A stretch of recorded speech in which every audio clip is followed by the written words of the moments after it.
Good morning all my dear students and friends. आपका spoken grammar Rudrapur UK पर स्वागत है। आप इंग्लिश ग्रामर की क्लासेस लगातार पढ़ रहे थे बच्चों, थोड़ा सा लेट रहे, हम थोड़ा बिजी थे किसी काम में, इसलिए वीडियो लेक्चर आपके सामने लेट हुए हैं।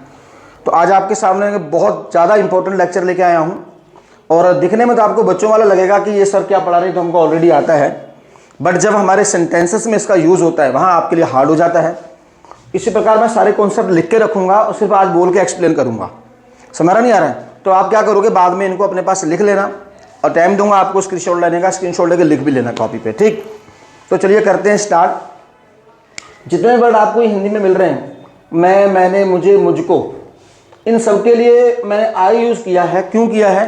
क्योंकि जब ये वाले शब्द आपको जितने भी सब्जेक्ट के रूप में मिलेंगे, लेक्चर को पूरे को सुनिएगा आप, तभी समझ में आएगा।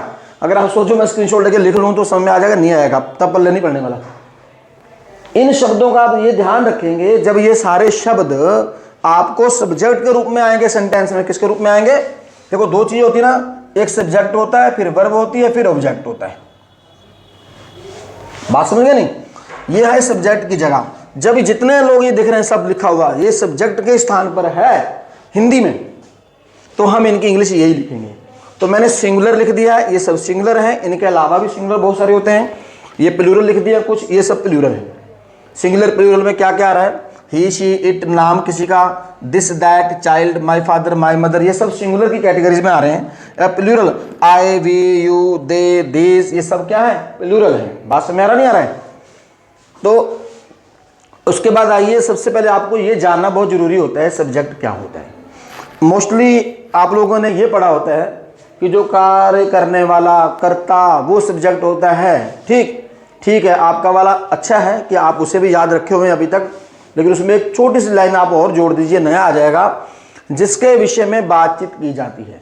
जिसके विषय में बातचीत की जाती है वो भी एक सब्जेक्ट होता है। क्लियर हो गया? या फिर काम करने वाला सब्जेक्ट होता है। क्या होता है? काम करने वाला एक सब्जेक्ट होता है। इतना ध्यान रखेंगे। जैसे मैंने बोला खाना बन रहा है, खाना बन रहा है, गौर करिएगा सेंटेंस की ओर। खाना बन रहा है, खाना जो बनाने का काम कर कौन रहा है? अब यहां पर सब्जेक्ट है कोई? आपको वो सर सब्जेक्ट नहीं है, लेकिन नहीं, मैंने जो सेंटेंस बोला है उस सेंटेंस में इस चीज को फाइंड कीजिए जिसके विषय में बात कर रहे हो। किसके विषय में बात कर रहे हो आप? खाने के बारे में। तो इट मीन्स कि इस सेंटेंस का सब्जेक्ट हमारा खाना हो जाएगा। क्या हो जाएगा? खाना हो जाएगा। अब बोलते मोहन खाना बना रहा है, तब खाना बनाने का काम कर कौन रहा है? काम करने वाले का यहां पर नाम भी आ चुका है, तो फिर काम करने वाला अब सब्जेक्ट होगा। कौन होगा? मोहन होगा। Next verb. इससे पता चलता है कि काम हो रहा है या नहीं हो रहा है। वर्ब हमें यह बताती है कि कोई क्रिया हो रही नहीं हो रही। जैसे पढ़ना, तो आपका पढ़ने का काम हो रहा है। पढ़ाना, तो मैं पढ़ाने का काम कर रहा हूं। कोई सो रहा इंसान, वो सोने का काम कर रहा है, उसका काम सोना है। बात समझ नहीं आ रहा है? कोई खेल रहा है तो उसका खेलना काम है। तो सर अब इसके बाद ये प्रॉब्लम है कि वर्ब पहचानेंगे कैसे? आप लोग कैसे गाइड करोगे कि इस वाक्य में दी हुई वर्ब कौन सी है? तो उसकी मैंने पहचान लिखी है। देखो बच्चों ध्यान देना, वर्ब के लास्ट में ना, ने, नी ये शब्द आएंगे। जिसके अंत में ना, ने, नी शब्द आए वो वर्ब होती है या भाव निकलता है। और देखो यहां पर मैं छोटा सा और बोलूंगा, देखो अंत में आती है, ये वर्ड सुनिए, अंत में आती है। कौन कह रहे? वाक्य के वर्ब अंत में आती है। समझ नहीं आ रहा है? अब देखो मैं थोड़ा सा इसका क्लियर कर दे रहा हूं। देखो ध्यान देना, मुझे खाना खाना है, मुझे गाना गाना है। अब आप यहां पर मुझे ये कह सकते हैं, सर आपने कहा था जिसके अंत में ना, ने नहीं आता है वो वर्ब होती है, तो सर अभी मैं इसको वर्ब मानूं या इसको मानूं? इन दोनों में किसको वर्ब मानूं? है ना? बात समझ नहीं आ रहा है? तो मैंने लास्ट में छोटा सा बता दिया कि वर्ब अंत में आती है। कहां आती है? तो वर्ब जो है, अब ये वर्ब है हमारी, खाना खाना, गाना गाना। ये खाना फूड है, ये गाना सॉन्ग है। इसका मतलब ईट है और इसका मतलब सिंग है। बात समझ नहीं आ रहा है? वर्ब कहां रहेगी? वाक्य के लास्ट में रहेगी। यहां भाव निकलता है। अब भाव कैसे निकलते हो? आरन आने नी, जाना आना, लिखना पढ़ना, सोना कूदना, उठना बैठना, कुछ भी आप किताब लीजिए उसमें आपको वर्ब नजर आएंगे, सबके लास्ट में ना जरूर लिखा होगा। बात समझ गए नहीं? ठीक। अच्छा भाव, देखो भाव अर्थ जो मैं बता रहा था आपको कि भाव कैसे निकलेगा, देखो यहां का लिखा मैंने गया, गया। अब गए का मतलब क्या है कि उसका बाजार जाना, वो बाजार गया, उसका बाजार जाना, वो आया, वो मुझसे मिलने आया, यानी कि उसका मेरे पास आना, यानी कि वो कमरे में सोया, उसका सोए का मतलब क्या हो जाएगा, सोना।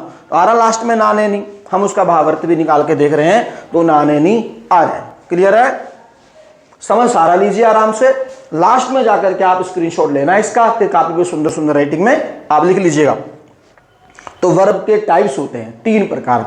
आप लोग इससे तो वाकिफ होंगे, first form, second form, third form, fourth form, fifth form, ये आप जानते होंगे, लेकिन नहीं, उनसे हटके कुछ वर्ब के रूप हैं, वो 3 रूप हैं। कितने हैं?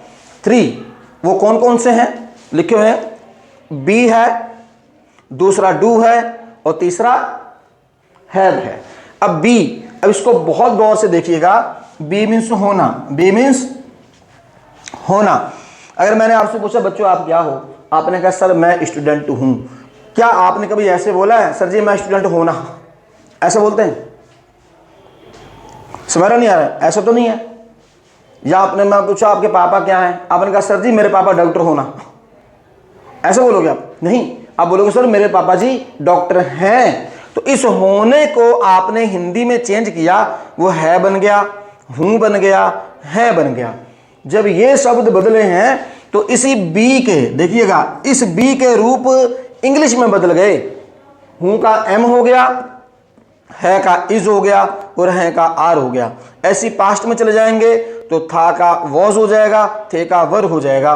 गागेगी इनका फ्यूचर में चले जाएंगे आप तो विल बी शैल बी हो जाएगा। पैसिव वॉइस में या प्रेजेंट परफेक्ट टेंस में, पास्ट परफेक्ट टेंस में हम बीन और बीइंग का यूज करके भी टेंसेस में पढ़ते हैं। इसमें बहुत सारे अगर आपके डाउट रह जाएं तो आप कमेंट बॉक्स में जरूर पूछिएगा कि सर यहाँ पर मुझे समझ में नहीं आया। हाँ, एक अच्छी बात आपके लिए और भी है, किसी को बहुत ज़्यादा डाउट्स हों, अगर आप यूट्यूब पर, जैसे मैं लाइव नहीं रहता हूँ तो नहीं हो पाती है पढ़ाई, आप एक मैं जूम ऐप से भी स्टडी कराता हूँ, तो आप वहाँ पर भी लाइव आकर के मुझे पूछ सकते हैं कि सर मेरी ये प्रॉब्लम है। फीस चार्ज आपका वहाँ कोई नहीं जाने वाला है। बस अपने डाउट्स आप कैसे भी क्लियर कर सकते हैं, चाहे कॉल कर लीजिए चाहे कुछ भी कर ले। डू मीन्स करना, डू मीन्स करना। तो जब बच्चों इस डू के साथ हम ईएस जोड़ देते हैं तो ये बन जाता है डज, और जब हम इसमें कुछ भी नहीं जोड़ते हैं तो ये डू ही रहता है, और सेकंड फॉर्म इसकी डिड होती है। तो जब इनको हम हेल्पिंग वर्ब में यूज करेंगे तो आपने असल पढ़ा होगा प्रेजेंट इंडेफिनिट टेंस में do not, does not, did not, तो वहां पर ये वर्ब की हमने हेल्प ली तो ये बन गई सारी हेल्पिंग वर्ब। बात क्लियर हो गई? नेक्स्ट आया आपका हैव। तो हैव मैंने वैसे मेन वर्ब के रूप में इसका अर्थ रखना होता है, सेकंड फॉर्म इसकी हेड हो जाएगी, थर्ड फॉर्म भी इसकी हेड हो जाएगी। तो जब बच्चों हम इस हैव में एस लगाएंगे तो ये बन जाएगा हैव्स। क्या बन जाएगा? हैव्स। तो हम इसे हैव्स ना बोल के ग्रामर के अकॉर्डिंग इसे हैज बोला जाता है। क्या बोला जाता है? हैज बोला जाता है। फिर ये हैज, हैव, हैड, ये तीनों जब प्रेजेंट परफेक्ट टेंस में, पास्ट परफेक्ट टेंस में जाकर के हेल्पिंग वर्ब का काम करती हैं तो इनको हम हेल्पिंग वर्ब के रूप से जानते हैं। इनके साथ नॉट लगाइए और आती है थर्ड फॉर्म। और उम्मीद करता हूं आपको अच्छे से ये सारा समझ में आ गया होगा। तो ये सारे बच्चों सब्जेक्ट के रूप थे, ये सिंगुलर थे, प्लूरल थे। बिल्कुल जो बिगिनर स्टूडेंट हैं, स्टार्टिंग से पढ़ने वाले बच्चे हैं, वो इनको बड़े ध्यान से देखिएगा। आगे जाके मैंने टेंसेस पे लेक्चर बनाए हुए हैं, उनको भी जरूर देखना, आपको जरूरत पड़ेगी वहाँ। या आप एक काम करें, फटाफट स्क्रीनशॉट लें इस पूरे का, पहले आप कॉपी पे लिखिए। इसके अलावा मैं this, that, these, those, subject के बाद ऑब्जेक्ट, वो भी लिख के समझाता हूँ। हाँ तो स्टूडेंट्स, नेक्स्ट मैंने आपको बोला था use of this, that, these, those समझाऊंगा। तो ये देख लीजिए, यूज ऑफ दिस। अब दिस का प्रयोग क्या है? यह, दिस का जो हिंदी मीनिंग है यह और इस, यह और इसका यूज हम कब करेंगे, किस कंडीशन में करेंगे, वो मैंने लिखा हुआ साथ साथ में। जब सब्जेक्ट के रूप में ये शब्द आएंगे, आप अब ये भी सब्जेक्ट के रूप में आएंगे, तब हम ऐसा लिखेंगे। अगर इकट्ठा लिखा होगा एक ही साथ, अगर मान लीजिए इनको अलग अलग सेपरेट नहीं करा, एक साथ लिखा है, सेंटेंस में ऐसे आएगा जैसे लिखा है यह लड़का अपना काम कर रहा है, तो उस टाइम पे आप लगाएंगे दिस बॉय। लेकिन वो बच्चों पास में होना चाहिए। इंडिकेट करो। मैंने बोला यह लड़का, दिस बॉय, मैंने बोला वह लड़का, दैट बॉय। यह और वह, पास और दूर का ध्यान रखेंगे आप। पास में हो लेकिन वो एक हो। डेफिनेशन लिखो, जब कोई व्यक्ति, वस्तु, स्थान पास में हो लेकिन वो एक हो। समझ गए? जब कोई व्यक्ति, वस्तु, स्थान पास में हो लेकिन वो एक हो। देखो, यह लड़का, दिस बॉय, यह आदमी, दिस मैन, यह औरत, दिस वुमेन, यह लड़की, दिस गर्ल। इस लड़के ने अपना काम कर लिया है तो दिस बॉय, इस लड़की ने खाना खा लिया है, दिस गर्ल, इस दिन, दिस डे। तो इसी प्रकार आपका ये दिस था सिंगुलर के लिए। दिस का यूज किसके लिए किया आपने?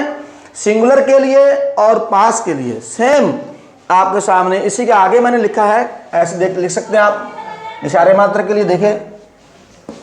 इसके बाद आपका है दीज। क्या है? दीज। दीज मैंने ये या इन पास में हो लेकिन वो एक से ज्यादा हो। ये लड़के, दीज बॉयज, ये लड़के खेल रहे हैं, ये लड़कियां पढ़ रही हैं, ये आदमी आ रहे हैं, ये औरतें जा रही हैं, तो एक साथ है इकट्ठा। तब आप इनका प्रयोग करेंगे, these boys, these man, these women, और these boys, these man, these days. Clear हो गया? सेम आपस में हो गया इनका। पास पास के लिए ज्यादा और एक। सेम। फिर आइए दूर।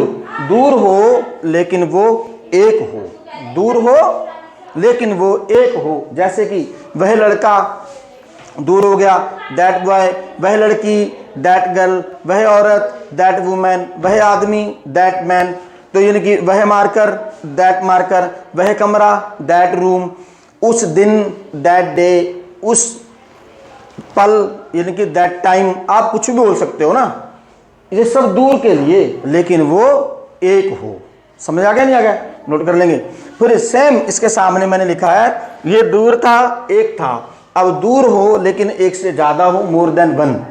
तो बेटे इनको प्रोनाउन कहते हैं। प्रोनाउन के चैप्टर में आपको सब जाकर के पता लग जाएगा भी कितने प्रकार के प्रोनाउंस होते हैं। कौन सा प्रोनाउन पढ़ाया था सर जी ने? इसको डेमोन्स्ट्रेटिव प्रोनाउन भी कहते हैं। इट मीन्स कि संकेतवाचक सर्वनाम। क्या कहते हैं? संकेतवाचक सर्वनाम। तो वे लड़के, दोज बॉयज, वे आदमी, दोज मैन, वे औरतें, दोज वुमेन। समझ आ रहा नहीं आ रहा है? आप लिख लीजिए। जब आपको टेंसेस पढ़ने हो, उन टेंसेस में मैंने इन सब का यूज करके वाक्य बनाने को दिए भी हैं और बना करके एग्जाम्पल भी दिए हैं। वहां आपको जाकर के और अच्छे से समझ में आ जाएगा। ठीक, तो आप इसका भी एक स्क्रीनशॉट लें और अपनी कॉपी पर लिख लीजिए उसके साथ साथ। और इसके बाद मैं आपको बताता हूँ जो पजेसिव कैसे कैसे आते हैं, मतलब उनका यूज कब कहाँ करते हैं, उनको लिख के बताता हूँ। हाँ, तो स्टूडेंट्स मैं आपको ये बता रहा था कि अधिकार प्रकट करने वाले वाक्य उनको कैसे यूज करेंगे। अब देखो इस लाइन को देखिए, बीच वाली लाइन को देखिए, और इस वाली को और लास्ट वाली को। ठीक, तो सबसे पहले मैंने इस वाली लाइन के ऊपर एस लिखा है। उस एस का मतलब क्या है? सब्जेक्ट। और लास्ट वाली लाइन पे मैंने ऑब्जेक्ट लिखा है, तो इसका मतलब ऑब्जेक्ट है। क्या है? ऑब्जेक्ट है। तो जब ये वाले वर्ड आपको किसी भी, देखो ध्यान देना, एक सेंटेंस बनाने से पहले सबसे पहले हम सब्जेक्ट से स्टार्ट करते हैं और बीच में कोई वर्ब लगाते हैं और उसके बाद हम ऑब्जेक्ट जरूर लिखते हैं। तो जब हिंदी में मैंने पहले लेक्चर में, पहले शुरुआत में बताया है कि हिंदी वाले वर्ड अगर ये सब आ रहे थे तो हम सब्जेक्ट के जगह पर इनकी इंग्लिश ये वाली लिख रहे थे।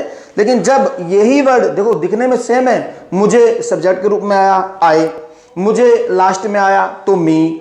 समझ नहीं आ रहा है? जब लास्ट में आएगा तो मी, हमें सब्जेक्ट जब शुरू में आया तो वी, अगर वही हमें लौट के लास्ट में आ जाए तो अस का प्रयोग करते हैं। भाषा नहीं आ रहा है? तो आप ध्यान रखिए। देखो जब मैं के साथ अपना शब्द है, किसके साथ? मैं के साथ अपना या मेरा वर्ड आ जाए तो उस टाइम पे आप अब माई लगाएंगे। क्या लगाएंगे? माई। ध्यान रखिएगा, फिर बार बार पूछते हो सर जी कहां पर क्या लगाना है। मैं के साथ जब अपना आएगा तो आप क्या लगाएंगे? माई। क्लियर?